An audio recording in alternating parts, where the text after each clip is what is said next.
We find something fascinating in this week's Parsha. The name of the Parsha is Korach.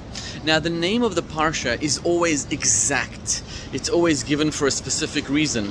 And when you look at Korach, Korach was an evil person. In fact, Korach, the earth swallowed up its mouth and ate him up alive. Nobody in history warranted such a terrible, terrible punishment. And that's because Korach did a terrible thing. It's called fighting. He fought, he caused strife and arguments in Am Yisrael, and that is something machloket, something God hates.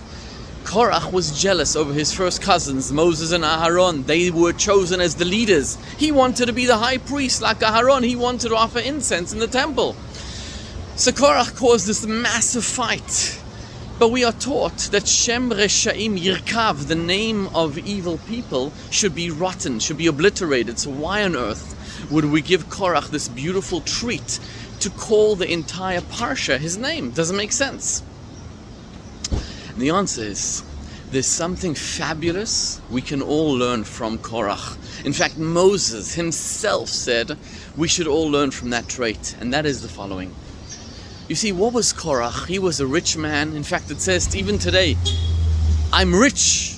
I wish you riches like Korach. Korach was known as a rich man. He was very wealthy. He had children. He had a lot of things. But what was he jealous over? He was jealous that Aharon was serving God in the temple and he was the high priest. Korach wanted that spiritual treat as well, that it should be his, that he should be able to serve God just like Aharon.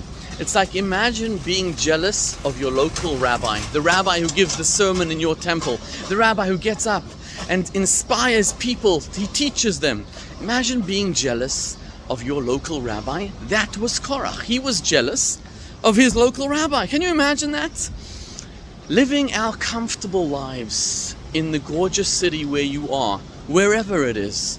Can you imagine being jealous that you don't have enough spirituality? Can you imagine being jealous of the person who keeps Shabbat better than you? Can you imagine being jealous of the person who gives more charity than you? Can you imagine being jealous of the person who studies more Torah than you? That's an admirable trait. That's amazing. That's incredible. That's inspiring.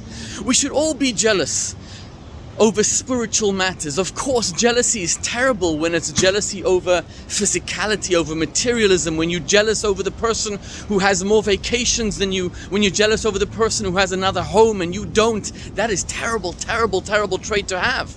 But it is admirable when you are jealous over the fact that your friend comes home and studies Torah with his children and you also want to do that. That's great, that's fantastic. But Korach's mistake was that there's only one person who can be the high priest. That was Aharon's function, his mission. Korach's purpose in life was to be Korach. Aharon, he was chosen to be Aharon.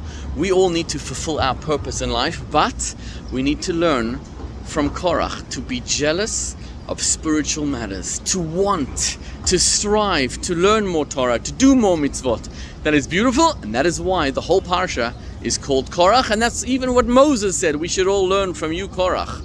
But because Korach at the end of the day caused strife and arguments, he is known forever as a Baal Machloket, as a person who causes arguments. And that is why the earth swallowed him up alive.